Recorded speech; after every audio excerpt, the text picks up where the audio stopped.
الامین المکین المتین المبین الکریم ونحن ولا ذلک لمن الشاہدین والشاکرین والحمد للہ رب العالمین۔ وقت بہت تیزی کے ساتھ بھاگ رہا ہے، یہ وقت تقریر کرنے کا نہیں ہے، کیونکہ اس وقت میں لوگوں کو آرام کرنا چاہیے اور صبح اٹھ کر کے فجر کی نماز ادا کرنا چاہیے،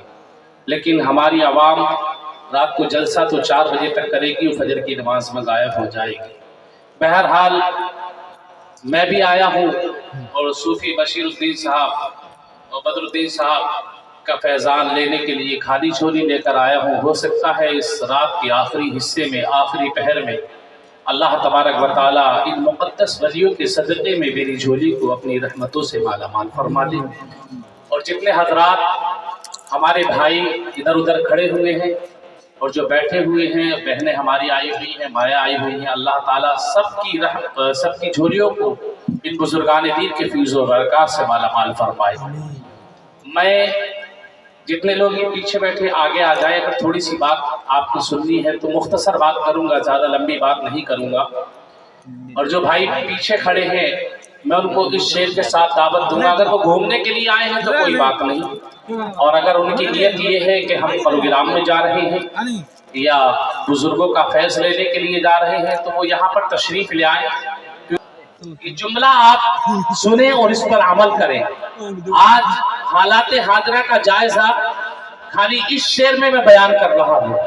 اور یہ شعر میری بھی اصلاح کے لیے ہے اور آپ کی بھی اصلاح کے لیے ہے۔ اگر آپ نے عمل کر لیا تو انشاءاللہ میرا بھی بیڑا پار ہو جائے گا اور آپ کا بھی ہو جائے گا۔ مٹا دے اپنی ہستی کو اگر کچھ مرتبہ چاہے، یہ دانہ خاک میں مل کر گلے گلزار ہوتا ہے۔ دانا پہلے خاک میں جاتا ہے، زمین کے اندر جاتا ہے، پھر کہیں وہ اس دن اس زمین کی نمی کو لیتا ہے، ٹھنڈک کو لیتا ہے، پھر اپنے آپ کو اس مٹی میں ملاتا ہے، پھر اس کا ایک ذرہ پھوٹتا ہے، اور ذرہ پھوٹنے کے بعد میں درخت نکلتا ہے۔ وہ درخت آہستہ آہستہ بڑا ہوتا ہے، کبھی اس کو پانی کی ضرورت پڑتی ہے، کبھی اس کو چھاں کی ضرورت پڑتی ہے، کبھی اس کو شفقت کی ضرورت پڑتی ہے، کبھی اس کو دیکھ بھال کی ضرورت پڑتی ہے، کب جا کر کے وہ کہیں کسی منزل مقصود تک پہنچتا ہے، اور جب وہ منزل مقصود تک پہنچتا ہے تو اس کا حال کیا ہوتا ہے۔ اے لوگوں، اس شعر کی تشریح کرتا ہوں اور پھر میں آپ کی اور اپنی زندگی کا حالات آپ کے سامنے رکھتا ہوں کہ حالات حاضرہ میں اس دور میں ہم کس ماحول سے گزر رہے ہیں، ہماری زندگی کس ماحول سے گزر رہی ہے۔ وہ درخت جا کر کے جب تیار ہوتا ہے تب پیارے دوستو اس کی شاخوں سے کچھ پھول سے کھلتے ہیں، اس کی شاخوں سے کچھ جنم لینے والی پتیاں ہوتی ہیں، ان پتیوں پر کسی چیز کا پھل آنے کی تیاری ہوتی ہے۔ پیارے دوستو پھل اگر وہ ٹوٹ جاتا ہے تو لوگ پیر میں کچل کر اس کو چلے جاتے ہیں، اور وہی پھل جب بڑا ہوتا ہے تو لوگ اس پر نظریں جما دیا کرتے ہیں، جب وہ اور بڑا ہو جایا کرتا ہے تو لوگ اس کو کھانے کی جستجو میں رہتے ہیں۔ کوئی سوچتا ہے میں اس کو چوری سے توڑ کر لے جاؤں، کوئی سوچتا ہے پاک کے مالی سے پوچھ کر کے توڑ لوں، لیکن ہائے قسمت، اس وقت تک اس کی نظر جو ہے اور اس کی پیارے دوستوں نیت ہے، دونوں کا تسلسل خراب رہتا ہے۔ اس کی وجہ کیا ہے؟ کیونکہ اس نے سمجھا ہی نہیں، اس درخت نے پہلے اپنے آپ کو برباد کیا تھا، اپنے آپ کو مٹی میں ملا دیا تھا، اور مٹی میں ہم بھی ملیں گے، کیونکہ اسی مٹی سے ہمیں بھی پیدا کیا گیا ہے، اسی مٹی سے آپ کو بھی پیدا کیا گیا ہے۔ کبھی آپ نے سوچا ہے کہ اس کا مفاد حاصل کرنا ہے تو کس طریقے سے کرنا ہے، اس کے فائدے لینا ہے تو کس طریقے سے لینا ہے؟ ہم کبھی اس کا فیصلہ نہیں کرتے، کبھی اپنے بارے میں نہیں سوچتے، کبھی اپنی زندگی کے قانون کے بارے میں نہیں سوچتے کہ امت محمدیہ کے لوگوں، کیا تمہیں مصطفیٰ نے یہی زندگی دی ہے؟ نہیں نہیں، ایک دور تھا، ایک وقت تھا، اس وقت میں اللہ کے مقدس ولی مکہ المکرمہ کی سرزمین پر رہا کرتے تھے۔ وَقَلْبُهُمْ بَاسِطٌ ذِرَاعَيْهِ بِالْوَسِيلِ۔ پیارے دوستو، یہ اصحاب کہف کا واقعہ ہے، ان کے کتے کا ذکر کیا گیا ہے، لیکن وہ کتا ان کے پیچھے کیوں گیا تھا، اور اس کتے کو جنت میں جانے کا پرمیشن کیوں ملا تھا؟ آپ کو معلوم ہے ولی کی محبت کوئی عام نہیں ہے، ولیوں کی محبت تو قسم خدا کی دنیا میں عروج مقدر کے ستارے کو عروج ثریا پر لا کر رکھ دیتی ہے، اور جب یہ کی محبت دل کے اندر انقلاب پیدا کرتی ہے تو مصطفیٰ کریم کی شفاعت دلانے کا حقدار۔ نعرہ تکبیر، نعرہ تکبیر، نعرہ رسالت۔ اللہ کے مقدس ولیوں نے دیکھا ایک بادشاہ تھا جس کا نام تقیانوت تھا۔ کیا نام تھا؟